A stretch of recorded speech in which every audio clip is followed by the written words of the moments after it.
Times network ద్వారా గుర్తించబడ్డ India's #1 varicose veins hospital Avis ని సంప్రదించండి. నమస్తే, వెల్కమ్ టు సుమన్ టీవీ. నేను మీ విష్ణు. మాట అనేది మనిషికి దేవుడిచ్చిన వరం. స్వరం ఆధారంగానే మనిషి మనుగడ, ఉనికి ఆధారపడి ఉంటుంది. మాట అనేది మనిషికి ఉజ్వల బాటనిస్తుంది. ఆ గొంతు ఆయనకు దేవుడిచ్చిన వరం. ఆయన గాత్రం ఎంతోమందికి లభించిన వరం. ఆయనే స్వర చక్రవర్తి, వాయిస్ గురు ఎంఈ ఆజాద్ గారు. సో ప్రస్తుతం నా ఎదురుగా ఉన్నారు. అండ్ వారితో మాట్లాడి ఎన్నో ఆసక్తికరమైన విషయాల గురించి చర్చించుకుందాం. సార్ నమస్తే. సార్ నమస్తే. ఎంఈ ఆజాద్ గారు. Thank you. ఆజాద్ గారు, చాలా సంతోషంగా ఉంది ఇవాళ. ఎందుకంటే 35 సంవత్సరాల పాటు స్వర ప్రయాణంలో నిజంగా మీ జీవిత ప్రస్థానం సాగుతోంది. ఎంతోమంది కళాకారులకు మీరు స్వర దానం చేశారు. సో అటువంటి ఒక సీనియర్ మోస్ట్ పర్సన్తో ఇవాళ ఇక్కడ కూర్చొని మిమ్మల్ని ఇంటర్వ్యూ చేయడం, మీతో సమయాన్ని వెచ్చించి మాట్లాడడం నాకు చాలా సంతోషంగా ఉంది. సార్ చెప్పండి. మామూలుగా ఎవరైనా బ్రతకాలి అంటే ఉద్యోగం చేసుకుంటుంటాము, లేదంటే వ్యాపారం చేసుకుంటాము, లేదంటే ఇంకేదైనా వస్తువులు విక్రయిస్తుంటాం, అమ్ముకుంటుంటాం. కానీ ఆజాద్ గారు స్వరాన్ని నమ్ముకున్నారు, స్వరాన్ని అమ్మారు, ఇప్పుడు కూడా అమ్ముకుంటున్నారు. ఏంటి అసలు స్వరాన్ని నమ్ముకోవడం ఏంటి, దాన్ని అమ్ముకోవడం ఏంటి, దాన్నే మన ప్రవృత్తిగా మార్చుకోవడం ఏంటి అసలు? నేను ఈ స్వరాన్ని నమ్ముకున్నాను, అమ్ముకుంటున్నాను కూడా కదా. అదే కదా మీ డౌట్. ఏంటంటే నా స్వరమే నా ఆస్తి అండి. నేను ఈ స్వరం మీదే బ్రతుకుతున్నాను కాబట్టి నేను జీవితంలో స్వరం బాగుండి బాగా మంచిగా మాట్లాడగలిగే ఎవరున్నా, చూడడానికి చక్కగా ఉన్నా చక్కగా లేకపోయినా స్వరానికి సంబంధించిన ఫీల్డ్లో రాణించగలరనే నమ్మకంతో వాళ్ళకి నేను శిక్షణ మొదలు పెట్టడానికి ప్రయత్నం చేశాను. కానీ నేను ఈ శిక్షణ పెట్టే ముందే చాలా కష్టాలు ఫేస్ చేశాను. ఒకసారి మాట్లాడుతుందా? వైజాగ్ నుంచి వచ్చానండి. వైజాగ్లో డిజిఓ, డిస్ట్రిక్ట్ ఎడ్యుకేషన్ ఆఫీసర్. మా ఫాదర్ దగ్గరికి చాలామంది ఫ్రెండ్స్ వచ్చేవారు, టీచర్స్ వచ్చేవారు. వచ్చినప్పుడు వాళ్ళు వెళ్ళిపోయిన తర్వాత వాళ్ళని ఇమిటేట్ చేసేవాడిని. టీచర్, లేడీ టీచర్ అయితే లేడీలాగా, పెద్ద కొలీకి వస్తే కొలీకి లాగా చెప్తే మా ఫాదరు విని, అరే సుబ్బారావు గారు ఎలా చెప్పేవారా, అరే రంగారావు గారు ఎలా చెప్పారా, విజయలక్ష్మి ఎలా చెప్పినారా, ఇదే అంటే చెప్పేవాడిని. అంటే అరే ఏంట్రా నువ్వు దించేస్తున్నావు అని చెప్పి మా ఫాదరు, ఫ్రెండ్స్ కూడా వాళ్ళు హ్యాపీగా ఫీల్ అయ్యేవారు. మా ఫాదర్ పేరు అజీజ్. ఈయన ఇక్కడ ఉండట్రా, చాలా ఎత్తుగా ఎదుగుతాడు, ఇక్కడ వదిలే అనేవారు. ఫాదర్కి ఏంటంటే ఎడ్యుకేషన్ డిపార్ట్మెంట్ కదా, అందులో ఏదో స్కూల్ ఇన్స్పెక్టర్ ఆ జాబులు చేయిద్దామని ఉండేది ఆయనకి, మా ఫాదర్కి. కానీ నా ఇంట్రెస్ట్ ఇలా ఉండడం వల్ల మా ఫాదరు ఎంకరేజ్ చేయడం మొదలుపెట్టారు. నేను ఏం చేసేవాడిని, చిన్నప్పుడే అక్కడ ఉన్న పిల్లలతో చిన్న డ్రామాలు వేసేవాడిని. అంటే పౌడర్ ఉంటుంది కదా, పౌడర్ని వాటర్ కలిపేసి రాసుకొని రాముడు వేషం, మేకప్ వేసుకొని నువ్వు రాముడు, సీత, దశరుడు ఇలా అనుకుంటూ పౌరాణికాలు బాగా ఇంట్రెస్ట్ నాకు. దొంగలాగా, పోలీస్ లాగా ఇలాంటి రకరకాల పాత్రలు వేసుకొని మెయిన్ పాత్ర నేను తీసుకొని వాళ్ళకి చిన్న పాత్రలు ఇచ్చి చేసేవాడిని. అందరిని కూర్చోబెట్టి డ్రామా వేస్తున్నాను అని చెప్పి చూడండి అని చెప్పి. అలాగా ఒకరోజు నాకు ఒక ఇది వచ్చింది మైండ్లో. ఏంటంటే ఎప్పుడైనా నా వాయిస్ ప్రపంచం అంతా వెళ్ళాలి, ప్రపంచం అంతా నా వాయిస్ వినాలి అని ఒక ఇది పెట్టుకున్నాను మైండ్లో. నాకు జాబులు ఇంట్రెస్ట్ లేదు. అంటే మాకు అక్కడ ల్యాండ్స్ అవి ఉండేవి. మా నాన్నమ్మ నన్ను పెంచారు. మా నాన్నమ్మ ప్రోత్సాహం వల్లే నేను ఇవాళ మీ ముందు నేను కూర్చోగలిగాను. నిజంగా అది ఎంతో అదృష్టంగా నేను భావిస్తున్నాను. అయితే నేను పడ్డ కష్టాలు అక్కడి నుంచి వచ్చి 89లో హైదరాబాద్ వచ్చాను. భాగ్యనగరం చేరుకున్నారు. ఎలా చేరుకున్నాను వాళ్ళందరికీ చెప్పాను, నాన్నమ్మకి చెప్పాను. అంటే నాన్నమ్మని వదలేకపోయాను నేను, కానీ ఆమె చెప్పారు, నాన్న నువ్వు వెళ్ళు, నేను ఉండగలను నువ్వు లేకపోయినా అని, అక్కడ ప్రయత్నించు, లేకపోతే వచ్చేసి అని చెప్పారు. ఫాదర్ కూడా నాన్నమ్మ ఏం చెప్పారో అది చేసి ఓకే అని పంపించారు.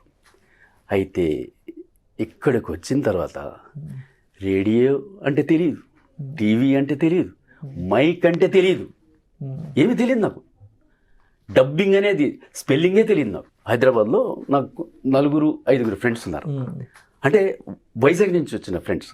వాళ్ళ దగ్గరికి వెళ్ళి నేను నా రూమ్లో ఉండు నువ్వు అంటే నీ ప్రయత్నాలు నువ్వు చేసుకో, ఇదిగో టికెట్లు మీల్స్ కూపన్స్ ఇచ్చేసి వెళ్ళిపోయారు. నేను ఏదో ఇటు అటు తిరగడం రావడం, ఆ కూపన్ తీసుకెళ్ళి తినడం ఇలా చేసేవాడిని. అయితే అప్పుడు అమృతవాణి అని సికింద్రాబాద్లో ఉంది, అమృతవాణి స్టూడియోస్, అది క్రిస్టియన్ ఆర్గనైజేషన్. అది అందులో ఆడిషన్స్ జరుగుతున్నాయి. యేసు చరిత్రం అనే ఒక డ్రామా, ఆడియో డ్రామా. దానికి ఆర్టిస్టులు కావాలి అని చెప్పి అనౌన్స్ చేశారు. అప్పుడు బస్సులో వెళ్ళే డబ్బులు కూడా లేవు నాకు, నిజంగా డబ్బులు లేవు. 35 ఏళ్ల క్రితం భాగ్యనగరం. ఎస్, చిక్కడపల్లి నుంచి నెక్స్ట్ వెళ్ళిపోయి అమృతవాణి అంటే అక్కడ స్టేషన్ ఉంది కదా, స్టేషన్కి ఆపోజిట్లోనే ఉంటుంది ఆ స్టూడియో. వెళ్ళిపోయాను.